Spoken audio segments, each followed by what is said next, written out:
Friday. Friday? Is it Friday? It's Friday, it's June 16th. Last night was a really good night. I played poker for, I don't know, it had to have been 5 or 6 hours. The Trooper 97, I got a chance to bump into him. I actually played poker with him a little bit last night, and really, really nice guy. He actually recognized my name because my sister bought some of his merchandise. So the name came across his database or whatever. He actually saw that it was linked to me, and when I came up to him, he recognized me, and he called me Andrew Bene, because nobody pronounces my last name right. So wish I would have gotten him on camera, but who knows, maybe I'll bump into him around Vegas. I want to stay in Vegas for a few more days, get a few more, perspectives, a few more shots. The problem is there's a EDC or EDM or whatever the hell it is, a whole thing going on in Vegas. So all the hotels are booked up. So to get one that's kind of expensive, it's not terrible, but it's going to be a little pricier. And then once Sunday comes, all the prices go back down. So I got to figure out what I'm going to do for the next few days. So yeah, I think that's the hardest part about this whole trip. I have to you just keep taking all your shit, you put it in a room, and then you lay it all out, and then before you know it, you're packing it all back in, and nothing fits the way it did before. So, end of that rant. All right, let's go to Luxor.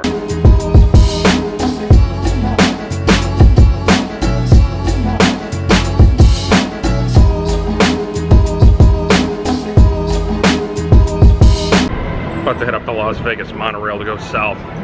Those who don't know, it's like the best deal on the strip. Beats the hell out of getting a cab. Cabs are gonna rip you off.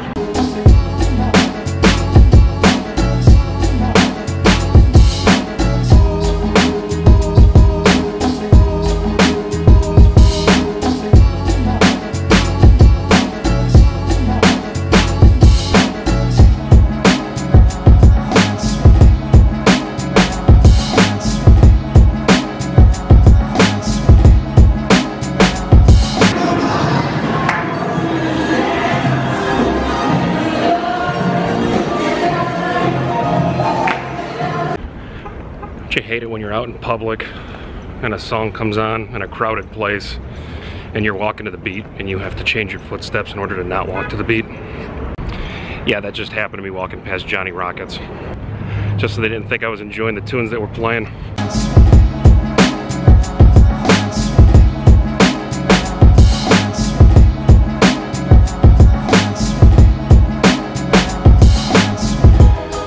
So I made it over here to the Luxor.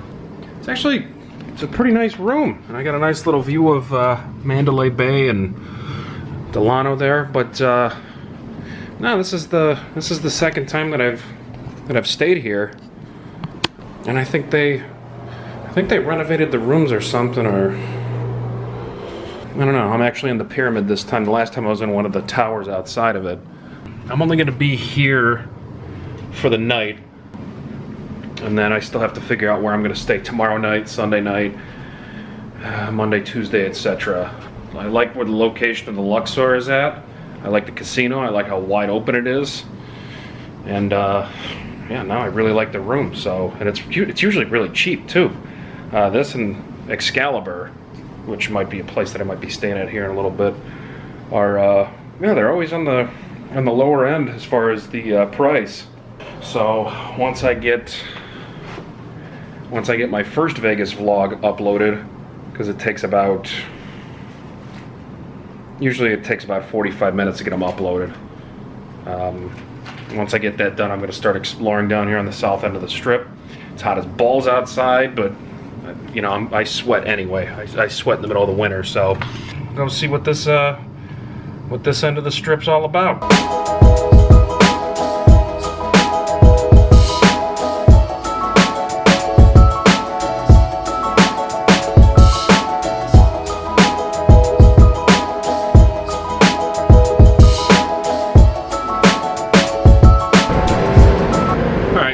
Wrapped up a session at Bally's, a 1-2 game. Ironically, the day after I meet the trooper, tell him my story, and he puts me on his vlog. First person I see as soon as I come to the room is him. Dude's nice as could be, but so I was like 5th on the list, and sure enough, somebody stands up and goes and plays in the tournament. They sit me down right next to him. When I made the comment, I'm like, dude, people are going to start to think I'm following you around or something. We were at a good table. There was a lot of money getting thrown around. There were a couple of big stacks, and there was one in particular. It was this Asian lady that has a pro, and she's just an absolute maniac. She would take a gut shot straight draw to the river after $30–40 bets and just keep firing away, and she'd hit it. And the funny thing about it is she's so brutally honest. She didn't really want to be pushed around, but the way that she talks about it, it makes it sound like she's talking shit, so it's hysterical. But eventually she got busted. And the table was pretty good. I'm happy to say that I left the table up 365. Probably played for a little bit over 4 hours. It's Friday night and World Series of Poker's going on, so naturally there's a lot of people playing. But it was a lot of fun. All right, we made it to Saturday, which was Friday night was my only stay here at the Luxor. I may come back at the start of the next week once EDC rushes out of here. But for tonight, I'm going to stay at the Cortez down on Fremont Street for a couple nights. I've never stayed down there. I've been down to Fremont, just never at night, so I'm kind of looking forward to seeing the overhang on Fremont Street and seeing the show. But also, I think I'm going to play some poker at the Golden Nugget. Heard there's pretty good games there. I'm going to get some breakfast, put my stuff in my car, probably hang out in the strip till around 3 o'clock when I can head up that way and check into my hotel.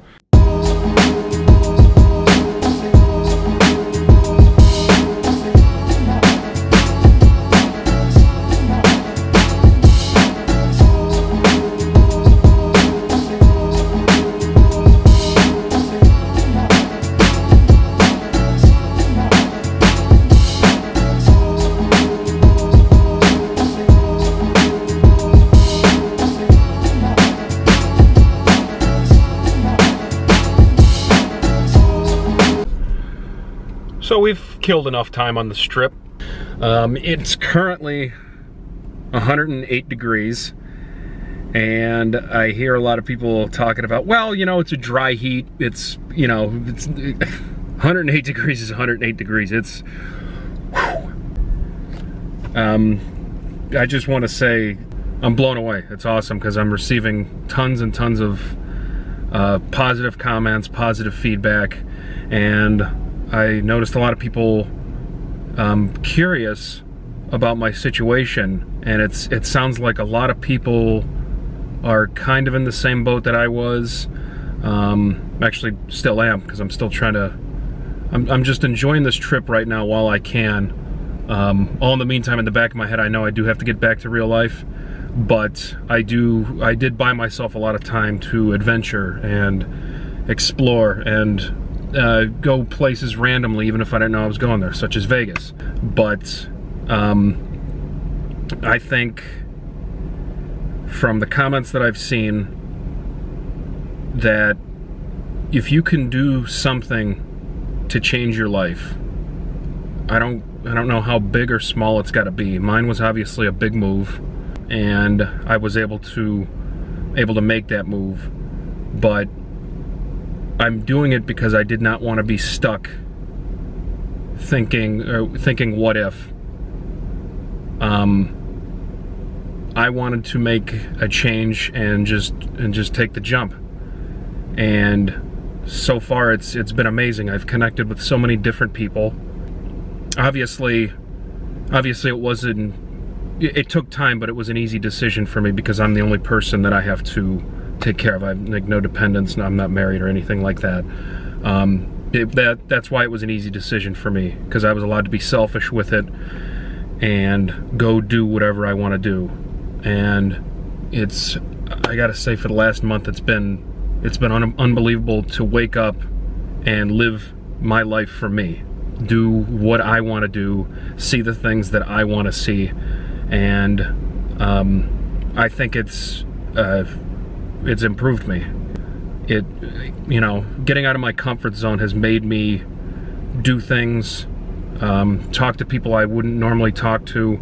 It's opened me up, and it's good for the self-esteem, and other people notice it. Other people notice it when your self-esteem and your confidence builds up, and I feel like I'm still at the very start of this journey.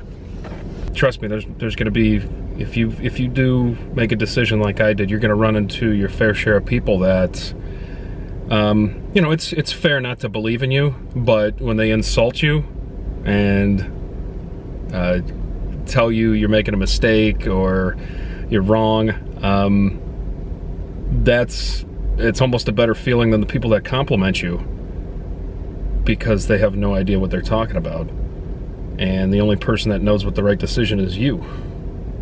And I know I made the right decision. But where do I go from here? Who knows? Who cares? That's on me. I'm the only person that has to worry about that now. As far as Vegas goes, I mean, I'll stick around for a while. So I love going to the poker rooms and chatting with people and seeing how that goes. So let's head to downtown Vegas now.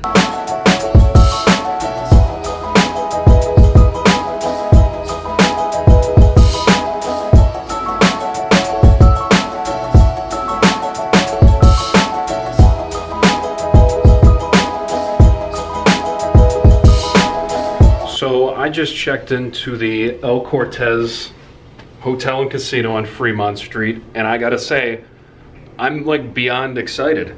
It was so cool driving down to Fremont Street, because I've been here twice, but I've never stayed here, and like I said, I've never been here at night.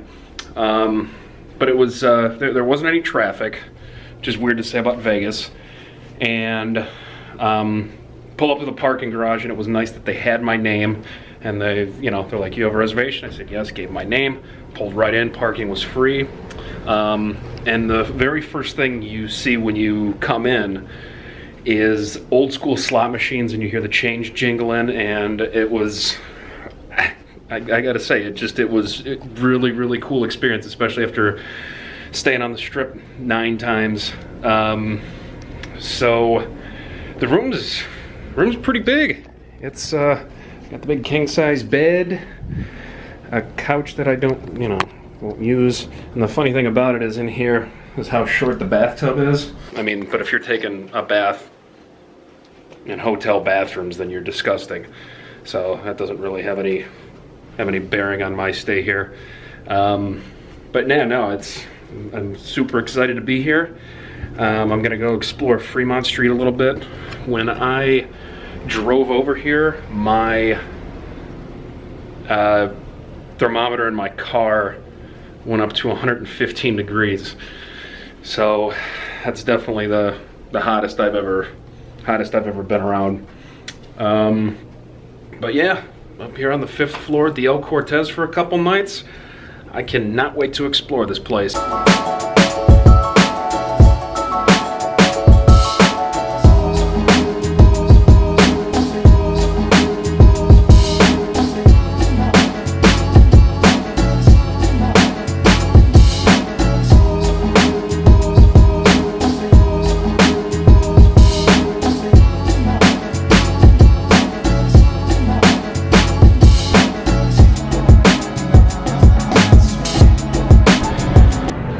So I just got done eating dinner at the Four Queens, I forget what the restaurant's called, Magnolias or something, I don't know. But if you sign up for a player's card, they give you a $12 prime rib. went and did that. It was good. It was fine. It came out quick. They take you upstairs, and it feels like the room that Joe Pesci got shot in Goodfellas. But I like that. That's the story of Fremont Street. It's all vintage stuff, and it was good. So I'm gonna go back to the room. I gotta pick up my charger. Then I'm gonna head out and play some poker.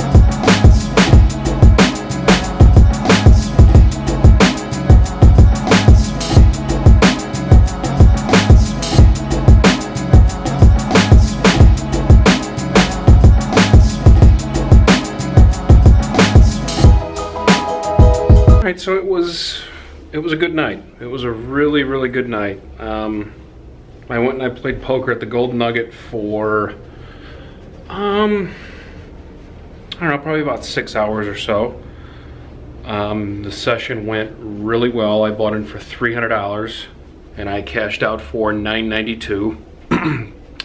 So net profit of $692 there. But what I did want to say is I'm back in my hotel room at the El Cortez, which is fine. I mean, it's big.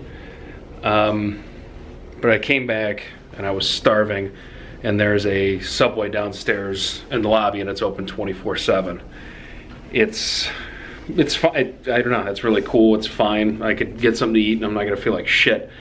The weird thing about being here is, like, with the layout of the room, you get in the elevator, you go downstairs, and it has the feel of like sneaking down house to get something out of the refrigerator, like a little snack in the middle of the night, except there's a casino in your living room.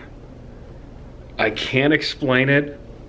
I don't know if it's because of how it looks or just because it's like late night and really quiet down there, but that's the feel of it. It just had a really weird feel like that. But it's, I don't know, that's just kind of how Fremont Street has been for me.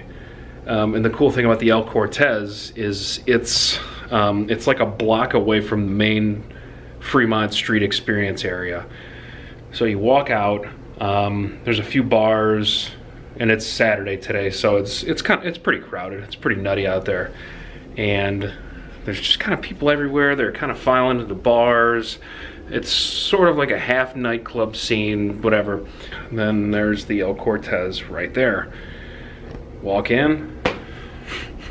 It's pretty quiet. Nobody's really rolling through there. It's, I don't know, one of those things I don't really know how to describe. So yeah, I think I'll end the vlog right there. Just describing this place, the El Cortez. It's awesome. You gotta come check it out. But let me tell you what, if you like my channel, go ahead and give me a thumbs up, subscribe, comments. I'm loving the positive feedback from everybody. So until next time, we're gonna go explore Fremont Street for another night. See you guys later.